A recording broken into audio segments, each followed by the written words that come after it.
নমস্কার বন্ধুরা, তোমরা সব ভালো আছো? আশা করি ভালো আছো। তো আমি সুখে দুঃখে চ্যানেলে আমি সন্ধ্যা, তোমাদের সবারই স্বাগত। তা তোমরা মাঝপথ থেকে ভিডিওটা স্কিপ করবে না, পুরো ভিডিওটা দেখবে। আশা করি ভালো লাগবে। যদি ভালো লাগে লাইক শেয়ার কমেন্ট করবে, সাবস্ক্রাইব করতে ভুলবে না। চলো আমার সাথে থাকবে, আমার পাশে থাকবে, আমার সাপোর্ট করবে। তা মাছগুলো অনেক বেলা হয়ে গেছে, এখন আজকে বাজে বার হলো শুক্রবার।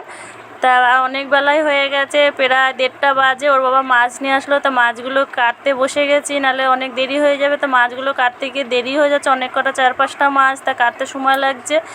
তা কেটে নিয়ে গুছিয়ে নেব। তা অনেকই বেলা হয়ে গেছে বলে খুব জ্বালা লাগছে যে কখন রান্না করব, কখন মেয়েদের খেতে দেবো। বা একটা বাচ্চা আছে, বড়রা যেমন তখন ছোটো বাচ্চারা, তার মধ্যে বিড়ালগুলো খুব উৎপাত করছে। মাছগুলো কাটা হয়ে গেছে, এবার ধুয়ে নুন হলুদ ধুয়ে নিচ্ছি, ধুয়ে নুন হলুদ মাখা।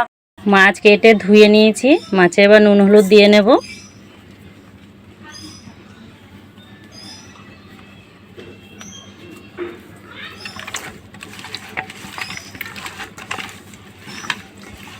অনেক কটাই মাছ এখানে, বলো। দেখ, এত মাছ করবো না, কালকের জন্য কিছুটা রেখে দেবো, 2 দিন হয়ে যাবে।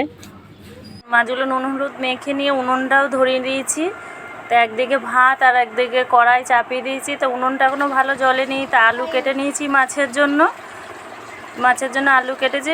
রান্না হবে শুধু মাছ, এক তরকারি ভাতই করব। তা মাছের তেল গরম হয়ে গেছে কড়াইতে, তেলটা মাছগুলো ছেড়ে দিচ্ছি। মাছগুলো ভেজে নিয়ে তারপরে মশলাটাও করতে হবে, মশলা এখনও করা হয়নি।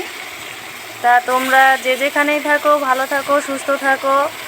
যা গরম পড়েছে, আগের দিন বৃষ্টির জন্য বুঝতেই তো পেরেছো আমি রাঁধতে খুব কষ্ট হয়ে যায়। তাই দেখো আমার সোনা গুলুটা, যে আগের দিন বলেছিলাম আমার সোনার শরীর খারাপ। তা কী বলো তো, মেয়ে সন্তানদের শরীর খারাপ হলে মা বাবার তো ভালো লাগে না। আমি রান্না করছি এই গরমে, তাও এসে দাঁড়িয়ে রয়েছে। আমি বললাম তুই যা, খালি গায়ে দাঁড়িয়ে রয়েছে। তাই আমি বললাম তুই যা এখান থেকে, রান্নার মধ্যে দিয়ে যা বাবা। তো শুনছে না, তাও আমি রান্নাটা করছি আর আমার ঘাড়ের উপরে মাথা দিচ্ছে। তখন আমি বলছি ও মা করছে বলে আমি আবার একটু আদর করে দিলাম। তোমাদের সাথে তো কথা বলবে বলে আমিও কথা বলবো, তার মাঝখানে তোমাদের সাথে গল্প করতে করতে মশলাটাও গুছিয়ে নিয়েছি।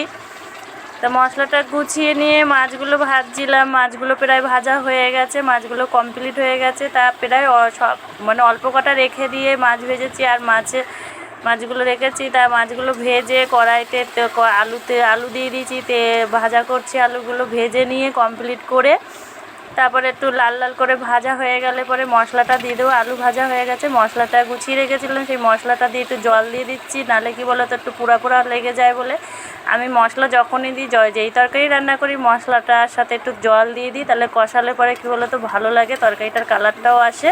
তা নুন হলুদ দিয়ে কষিয়ে নিচ্ছি, কষানো হয়ে গেছে। দেখো কড়াইতে তেল ছেড়ে দিয়েছে। এখন আমি একটু জল দিয়ে দেবো, জল বেশি করবো না। ওর বাবা বলেছে ঝোল বেশি করবা না, মাখাই করবা। তো এক তরকারি রাঁধছি তাই করব, বেশি তো করছি না, তার জন্য একটু ঝোল রাখবো, নাহলে এক তরকারি ভাত দিয়ে খেতে অসুবিধা হয়ে যায়। তো তাই ওর জন্য এক তরকারিতে একটু সামান্য ঝোল রাখবো। তা আমার মাছ কমপ্লিট হয়ে গেছে, মাছগুলো কমপ্লিট করে নামিয়ে নিয়েছি। তা দেরি হয়ে গেছে, অনেকটাই বেলা হয়ে গেছে। তা মাছ ভাজা আর মাছের তরকারি করেছি। তা বৌদিকে, বড় মেয়েরে বললাম তুই মেয়েরে একটু খাইয়ে দে, বুনো কাঁদছে। তা বড় মেয়ে আমার খাই দিচ্ছে। তোমরা বড় মেয়েরে ভালো করে চেনো না। তার মাঝখানে আমি বললাম যে তাহলে আমিও কটা ভাত গুছিয়ে দিই, ও বড় মেয়েরে খাইয়ে দিচ্ছে। তা ভিডিওটা বেশি বড় করছে না, নতুন ভিডিও নিয়ে তোমাদের সাথে চলে আসছি। টাটা।